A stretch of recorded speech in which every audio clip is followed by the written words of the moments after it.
Bag کی zip بند کر کے اس نے ایک آخری نظر کمرے پر ڈالی۔ جو فیصلہ وہ ایک ماہ سے نہ لے پائی تھی اب لے لیا تھا۔ اس کے موبائل کی ٹون بجی، موبائل کان سے لگا کر دوسری جانب شخص سے ہدایات لینے لگی۔ کال بند کرنے کے بعد اس نے بیگ اٹھایا۔ وہ جانتی تھی اب سب اپنے کمروں میں سونے جا چکے ہوں گے۔ رہا مونس بابا کا سوال تو انہیں پہلے ہی کھانے میں دوائی ملا کر دے آئی تھی۔ بے فکری سے چلتے ہوئے لان سے گزر کر باہر لان کی طرف نکل آئی۔ ایک نظر کرسی پر سوئے مونس بابا کو دیکھا اور بیرونی دروازہ کھول کر باہر نکل گئی۔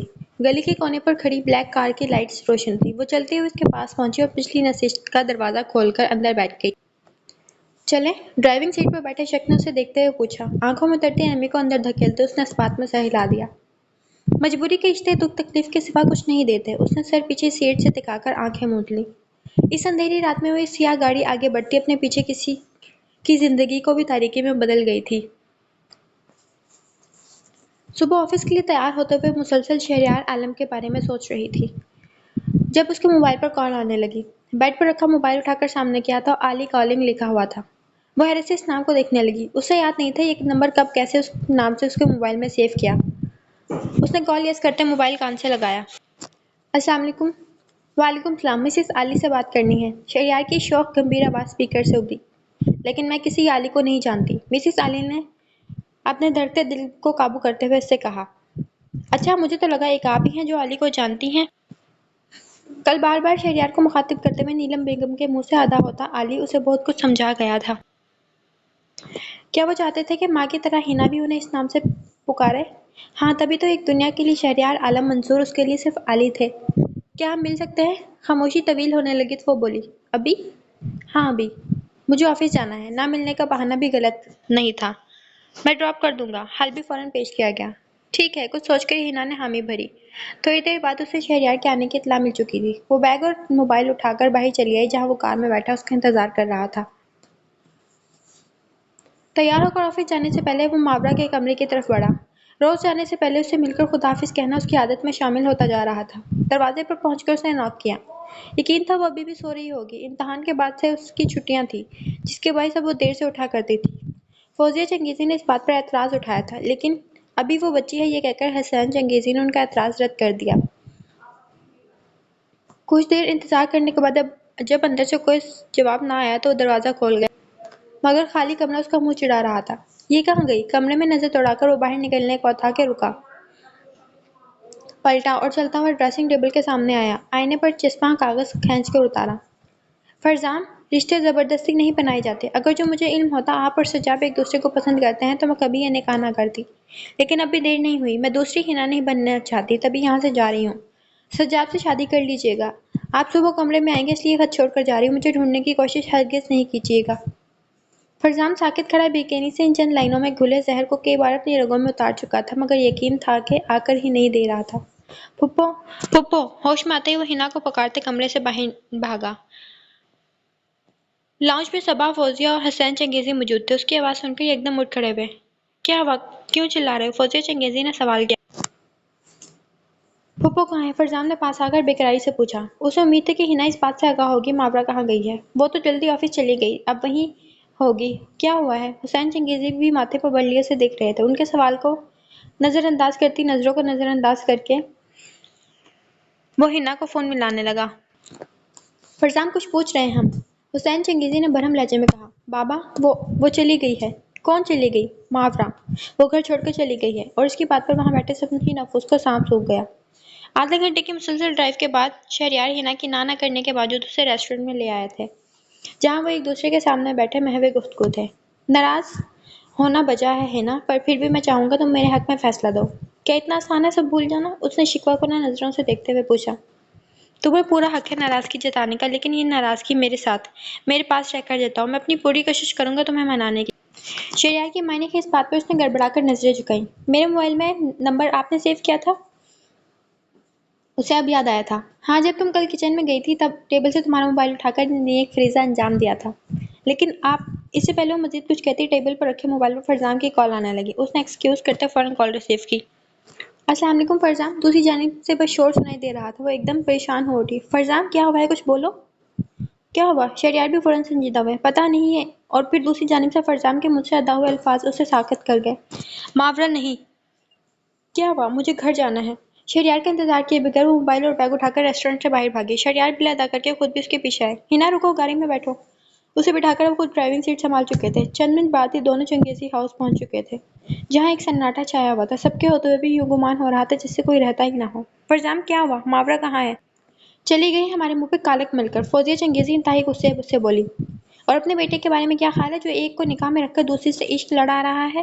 حسین چنگیزی نے کہتے ہوئے کڑی نظر فرزام پر ڈالی جو سر جھکائے کھڑا تھا۔ اس کے سامنے ہی صوفے پر سوا گمسم بیٹھی تھی۔ آپ نے بھی تو اس کا رشتہ زبردستی کر دیا تھا۔ ہر ماں کی طرح وہ بھی بیٹے کی سائڈ پر کھڑی اس کی وکالت کر رہی تھی۔ بس کریں، اب دونوں لڑنا بند کرو۔ اور فرزام، کیا ہوا ہے؟ مجھے پوری بات بتاؤ۔ ہنا کے کہنے پر فرزام نے ہاتھ میں پکڑا کاغذ اس کی جانب بڑھا دیا۔ تم سجاد کو پسند کرتے تھے؟ خط پڑھنے کے بعد ہنا نے شوق میں گھرے پوچھا۔ فرزام کا سر مزید جھک گیا۔ قصور نہ ہوتے ہوئے بھی ذمہ دار وہی ٹھہرایا جا رہا تھا۔ نہیں پھوپھو، میں… پھر وہ ساری سچائی بتا کر چلا گیا، جس کو سننے کے بعد ہنا اپنا سر پکڑ کر بیٹھ گئی۔ تمہیں اسے بتانا چاہیے تھا حقیقت کیا ہے۔ سارے معاملے میں خاموش کھڑے شہریار نے اب لب کشائی کرنا مناسب سمجھا۔ ماورا کی بات… میں دوسری ہنا نہیں بننا چاہتی۔ سارے معاملے میں انہیں اپنا آپ بھی قصوروار لگ رہا تھا۔ اس نے مجھ سے نہ کچھ پوچھا نہ سنا، بس فیصلہ سنا کر چلی گئی۔ فرزام آہستہ سے بولا۔ شہریار نے صوفے پر سر تھامے بیٹھی ہنا کو دیکھا۔ انہوں نے ابھی تو کچھ پوچھنے، کچھ جاننے کی کوشش نہیں کی تھی اور اتنا عرصہ ناحق اسے سزا دیتے آئے تھے۔ یہ سب ان باتوں کا وقت نہیں ہے، ہمیں پتہ لگانا ہوگا ماورا کہاں ہے۔ حسین چنگیزی سخت لہجے میں بولے۔ کہاں جا سکتی ہے؟ اپنی ماں کے پاس گئی ہوگی۔ ہنا کی بات پر سب نے چونک کر اس کی جانب دیکھا۔ ان سب کی نظروں میں چھپا سوال دیکھ کر وہ مزید گویا ہوئی۔ چند ماہ پہلے جب ہم شاپنگ پر گئے تھے تب نادیہ بھابی بھی وہاں موجود تھی۔ میں کپڑوں کی شاپ پر تھی اور ماورا جیولری دیکھنے آگے شاپ پر چلی گئی۔ نادیہ بھابی بھی ادھر پہنچ گئی اور وہاں کے درمیان کیا بات ہوئی یہ تو مجھے معلوم نہیں، لیکن گھر آنے پر ماورا نے مجھے بتا دیا تھا۔ نادیہ بھابی چاہتی ہیں کہ ماورا ان کے ساتھ ان کے گھر میں رہے۔ ان کے شوہر کا 2 سال پہلے انتقال ہو گیا تھا، اب وہ اپنے بچوں کے ساتھ ذاتی گھر میں رہتی ہیں۔ ان کے بچے بھی چاہتے تھے کہ ان کی بڑی بہن ان کے ساتھ رہے۔ ہنا نے تفصیل بتائی۔ آپ مجھے ان کا ایڈریس دیں، میں بھی جا کر ماورا کو واپس لے آتا ہوں۔ فرزام بے تابی سے آگے بڑھا۔ میرے پاس ایڈریس نہیں اور فون نمبر؟ ہنا نے نفی میں سر ہلایا۔ فرزام نے لب کھینچ لیا۔ وہ یوں ہاتھ پہ ہاتھ رکھ کر نہیں بیٹھ سکتا تھا، اسی لیے تیزی سے گھر سے باہر نکلا۔ فرزام! ہنا اور فوزیہ چنگیزی نے ایک ساتھ اسے پکارا پر وہ انسنی کرتا باہر جا چکا تھا۔ آپ لوگ فکر نہیں کریں، میں دیکھتا ہوں۔ ان سب کو تسلی دے کر شہریار خود بھی اس کے پیچھے باہر نکل گئے۔ بس یہ دن دیکھنا باقی رہ گیا تھا، پہلے ماں اب بیٹی، موقع ملتے ہی گھر سے فرار ہو گئیں۔ فوزیہ چنگیزی کی ذہن میں ڈوبی آواز ان سب کی سماعتوں سے ٹکرائی۔ حسین چنگیزی سر جھٹکتے ہوئے اپنے کمرے کی جانب بڑھ گئے، جبکہ ہنا اور صبا خاموش بیٹھی تھی، ان کے کوسنے اپنی سماعتوں میں اتار رہی تھیں۔ آنے والے دنوں میں بہت کوشش کے بعد بھی ماورا کہاں ہو سکتی ہے کوئی سراغ ہاتھ نہیں لگا۔ نادیہ کے میکے والے گھر بیچ کر کہیں اور شفٹ ہو گئے تھے، اب وہ کہاں رہتے ہیں کوئی نہیں جانتا۔ سسرال والوں کو پہلے ہی کوئی علم نہ تھا، اس لیے ماورا کے بارے میں جہاں سے بھی معلومات مل سکتی وہ سب بھی دروازے بند ہو چکے تھے۔ وہ دروازہ کھول کر اندر داخل ہوا جہاں اندھیرے نے اس کا استقبال کیا تھا۔ چند پل بعد آنکھیں اندھیرے سے مانوس ہوئیں تو سوئچ بورڈ تلاش کر کے کمرے کی ساری لائٹ جلا دی۔ اس کی نظر سیدھا بیڈ کی جانب اٹھی جہاں وہ بازو آنکھوں پر رکھے سیدھا لیٹا تھا۔ فرزام! ہنا کی آواز پر اس نے بازو آنکھوں پر سے ہٹایا۔ سوجی سرخ آنکھیں ہنا کے سامنے تھی۔ اس نے گہرا سانس لیا۔ بیٹھ جائیں پھوپھو۔ اٹھ کر بیٹھتے ہوئے اس نے ہنا کے لیے جگہ بنائی۔ کیسے ہو؟ 2 دن سے نظر ہی نہیں آئے۔ کیسا ہو سکتا ہوں پھوپھو؟ ایک تلخ مسکراہٹ خود بخود اس کے چہرے پر سج گئی۔ جو خود کہیں چلے جائیں انہیں ڈھونڈا نہیں جاتا، تم اس کی تلاش چھوڑ کیوں نہیں دیتے؟ آخر کو وہ بھی ہی چاہتی تھی۔ کوشش چھوڑ ہی تو دی ہے، ورنہ اسے ڈھونڈنا اتنا بھی مشکل کام نہیں۔ ہنا نے دکھ سے اس کی طرف دیکھا۔ سرخ آنکھیں اس کی ضبط کی گواہی دے رہی تھیں۔ اسے ڈر تھا وہ کہیں دوسری ہنا نہ بن جائے، اسی لیے شہریار پھوپھا کی جگہ سنبھال لی، اپنا کر چھوڑ دینے والی۔ تم ٹھیک کہہ رہے ہو، لیکن تمہیں دوسری ہنا کی جگہ سنبھالنے کی ضرورت نہیں، وہ چھوڑ گئی ہے تو تم بھی چھوڑ دو۔ دنیا میں لڑکیوں کی کمی نہیں، میں شازیہ آپی سے بات کرتی ہوں سجاد کے لیے۔ وہ ماورا سے سخت ناراض تھی، ان کو بالکل اندازہ نہ تھا کہ اس طرح کی بے وقوفی کر جائے گی۔ نہیں پھوپھو، آپ ایسا کچھ نہیں کریں گے، سجاد سے شادی ہرگز نہیں۔ فرزام نہیں چاہتا تھا ایک بار پھر سجاد کی زندگی اس کی وجہ سے متاثر ہو، اور رہی دوسری شادی کی بات تو فی الحال اس کا دل راضی نہیں تھا۔ ابھی تم ڈسٹرب ہو اس لیے فورس نہیں کر رہی، لیکن تمہیں بے وقوفی کرنے ہرگز نہیں دوں گی، اس لیے جلد ہی جلد اپنا ذہن بنا لو۔ ہنا سنجیدگی سے بولی۔ آپ اس وقت غصے میں ہیں، ورنہ مجھے یقین ہے کبھی اپنی چہیتی پر سوکل لانے کی بات نہ کرتی، فرزام نے دھیرے سے ہنستے ہوئے کہا، اور یہ بھی سچ تھا۔ ہنا اس وقت شدید غصے میں تھی، اتنا کہ اگر سامنے ماورا آ جاتی تو اس پر بھی ہاتھ اٹھانے سے گریز نہ کرتی۔ وہ بات بدلتی ہوئی بولی۔ کھانا کھایا تم نے؟ بھوک نہیں ہے۔ میں لاتی ہوں کھانا کھا کے سونا۔ اٹھ کر کمرے سے باہر نکل گئی۔ فرزان نے دکھ سے ہنا کی پشت کو دیکھا۔ گو کہ یہ غم سب کا تھا، پر اس عورت کی زندگی میں خوشیاں دستک دیتی ہی نہ تھی کہ غم کے بادل پہلے ہی چھا جاتے۔ پہلے شوہر اور اب بھتیجی۔ یہاں کیوں بیٹھی ہو ماورا؟ روان میں رکھی کرسیوں پر بیٹھی تھی جب نادیہ اس کے پاس چلی گئی۔ بس کھلی ہوا میں سانس لینے چلی آئی۔ اسے آئے یہاں 2 ماہ ہو چکے تھے، پر آج بھی اسے اپنا آپ یہاں مس فٹ لگتا۔ زریان اور اناب، اس کے دونوں بہن بھائی بھی اس کا دل بہلانے کی پوری کوشش کرتے تھے، پر وہ تو شاید اپنا دل چنگیزی ہاؤس چھوڑ آئی تھی۔ کچھ دیر باہر کیوں نہیں چلی جاتی؟ 2 ماہ سے خود کو گھر میں قید کر رکھا ہے۔ نادیہ اس کے مرجھائے چہرے پر نظر جمائے بولی۔ وہ چاہتی تھی ماورا زریان اور اناب کی طرح ان سے فرمائش کرے، لاڈ پیار جتائے، لیکن وہ بہت ریزرو رہتی، کوئی فرمائش، کوئی ضد کرتی ہی نہیں تھی۔ جی میں بھی آج باہر جانے کا سوچ رہی تھی۔ سچ یہ تھا کہ اسے ہنا اور فرزام کی یاد آ رہی تھی، جن سے چھٹکارے کے لیے وہ کھلی فضا میں سانس لینا چاہتی تھی۔ ماورا بیٹا، میں چاہتی تھی تم ہمارے ساتھ رہو، مگر تمہارا دل یہاں نہیں لگ رہا اور واپس جانا چاہتی ہو تو میں تمہیں روکوں گی نہیں۔ اس کے سامنے کرسی پر بیٹھی وہ نرم لہجے میں بولی۔ ماورا جو اپنے جذباتی پن میں گھر تو چھوڑ آئی تھی اور اب پچھتا رہی تھی، پر نادیہ کے چہرے کی مایوسی دیکھ ان کا دل رکھنے کی کوشش میں انکار کر گئی۔ نہیں ماما، میں واپس نہیں جانا چاہتی، میں یہیں آپ تینوں کے ساتھ رہنا چاہتی ہوں۔ تم سچ کہہ رہی ہو؟ جی بالکل سچ۔ نادیہ نے خوشی سے آگے بڑھ کر اس کا ماتھا چوم لیا۔ اب میں جاؤں؟ تھوڑی دیر میں آ جاؤں گی۔ اس نے اجازت چاہی۔ ہاں جاؤ، بس مغرب سے پہلے آ جانا۔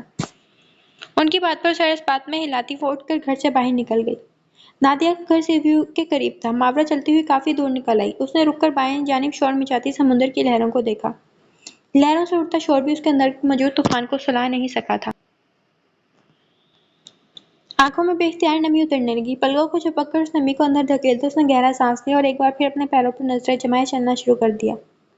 چند قدم آگے بڑھائے ہی تھے کہ تبھی تیزی سے ہوا میں اڑتی بال اس کے سامنے آ گری۔ اس نے نظر اٹھا کر سامنے دیکھا اور وہیں نظر ٹھہر گئی۔ وہ بھی سامنے کھڑا اپنی آنکھوں میں شناسائی لیے اسے ہی دیکھ رہا تھا۔ وہاں کھیلتے بچے بھاگ کر آ کر اپنی بال اٹھا کر لے گئے تھے، مگر اس کے ساکت وجود میں کوئی حرکت نہ ہوئی۔ وہ ہنوز اس شخص پر نظریں جمائے کھڑی تھی جسے چند سیکنڈ پہلے تک اپنے سامنے دیکھنے کی تمنائیں کر رہی تھی۔ کار سے ٹیک لگا کھڑا وہ اب تک تیسری سگریٹ جلا چکا تھا۔ اس خرافات کو اپنی عادت بنائے 2 ماہ ہونے والے تھے۔ ہونٹوں سے دھواں چھوڑتے ہوئے سمندر کی آتی جاتی لہروں کو دیکھ رہا تھا۔ یہ سمندر ماورا کو پسند تھا، اس نے اپنی پسند بنا لیا۔ ان 2 ماہ میں اس کا 5واں چکر تھا۔ وہ ہنوز نظریں جمائے کھڑا تھا جب اچانک سامنے سے گزرتی لڑکی پر اسے ماورا کا گمان ہوا۔ ہوا میں اڑتی بال اس کے سامنے جا گری، پھر اس لڑکی کا نظر اٹھانا، اسے دیکھنا، ٹہرنا، وہ سب نوٹ کر رہا تھا۔ دھیرے دھیرے قدم اٹھاتا وہ اس کی طرف بڑھا۔ عرصہ ہوا تھا اس چہرے کو دیکھے ہوئے، کتنی دعائیں کی تھی اس چہرے کو دیکھنے کے لیے۔ قریب جا کر اس کو چھو لینے کی بےتابی اس کی آنکھوں سے چھلک رہی تھی۔ اس کا اسے دیکھ کر چونکنا، رکنا اور پھر دھیرے دھیرے اس کی جانب قدم بڑھانا۔ وہ فدا ہی تو ہو گیا تھا۔ کیسی ہو؟ عین مقابل ہو کر ایک دوسرے کی آنکھوں میں آنکھیں ڈالیں ہمیشہ کی طرح پہل اس نے کی۔ ٹھیک ہوں، وہ دھیمے لہجے میں بولی۔ چند پل پہلے موجود بہت کچھ کہنے اور بہت کچھ سننے کی خواہش اس پل دم توڑ گئی تھی۔ وہ دونوں اس پل اور اس لمحے ایک دوسرے کو دیکھتے رہنا چاہتے تھے۔ کہنا چاہیں تو بھی دیدار یار کے بعد اب کچھ یاد نہیں رہا تھا۔ جانے کتنے لمحے ان دونوں کے درمیان یوں خاموشی میں گزرے، جب نرم گرفت اس کی پری پیکر کے ہاتھ اپنے مضبوط گرفت میں تھام کر وہ سمندر کی آتی جاتی لہروں کو دیکھنے لگا۔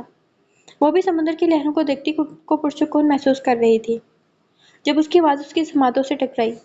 کیوں کیا تم نے ایسا؟